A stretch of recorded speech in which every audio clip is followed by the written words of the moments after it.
to meet you. Welcome to our home. Come on in. I didn't know what to expect. We were anxious. I was actually a little nervous. This is my husband, Greg. Hi, Greg. Nice to meet you. How are you? Thank you. I felt kind of excited, just wondering how everything was going to unfold. Hi, boys. And Jonathan. Hi, Jonathan. Hi. Shake each other's hands. Hi, Ryan. Where are you going? I was going out for a couple minutes. Why? Almost immediately, Mum's New York schedule meant that she needed to run some errands. Ryan started to kick off. All right, so I'll be home, okay, in a couple minutes. They won't even know that I'm Ryan, Why are you gonna go out? listen to me. Come here, Ryan, come here. Ryan, come here for a second. Instead of Mum just leaving, she fed into this whole temper tantrum that he was having. Ryan, come on. It's okay. I gotta check the mail. I have to go up the street for a couple of minutes. I And then I'll want to come go back. with you. He wanted to know where I was going, when I was going, when I was going to come home. Can he come with me? And that happens every day. You want to give me the special kiss hug? Okay. You know, I feel bad because I want to be with him, but I do have places to go. I have to be at work, so it's hard. You know what? When I come back, we'll all go out. We'll all go outside. And you can Fancy finally got herself out of the door.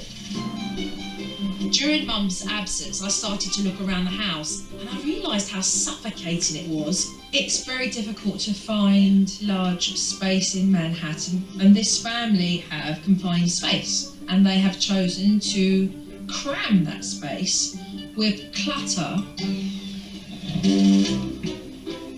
With all these objects everywhere around the house, it's quite suppressing to be around, let alone to effectively parent. Blimey, there's so many toys here. There are toys that they've outgrown. They're too old for a lot of these toys, and it's just cramping up more space. Mum returned to give the boys some lunch, and that's when I noticed all these strollers. Just the 4 buggies? Oh no, we have like 7 of them. 7 buggies. 2 are in the car. You've got the 2 of these portable ones. 2 of those, and you've got this. The red one used to get used before we had 2 of those. Actually, I mean, it doesn't get used. Less and less, but this is like my favorite. This is my favorite stroller. It's easy. You're sort of sentimental at this point. Yeah, this one I love. Right, okay. I'd only been in the house a couple of hours observing, and I certainly saw a few issues that I knew would need to be addressed. I wanted to take Mum aside and talk to her about Ryan's behaviour.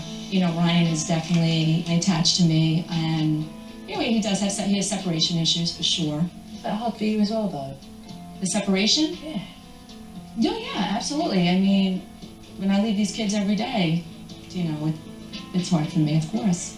The other thing with Ryan is and maybe I also helped feed into this case, is that he's always wants this, that. He wants to go to toy stores every day. When you buy and you buy and you buy, what hole is it trying to fill? Maybe because I'm not here. So I feel guilt.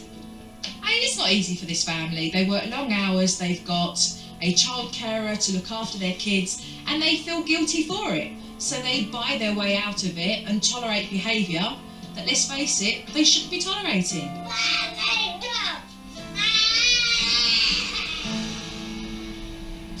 Coming up on SuperNanny, Ryan rages over waffles. And Joe is shocked by a brouhaha over bedtime. 4.5 years, you've got to sleep in your own bed on your own. I mean, that's ludicrous.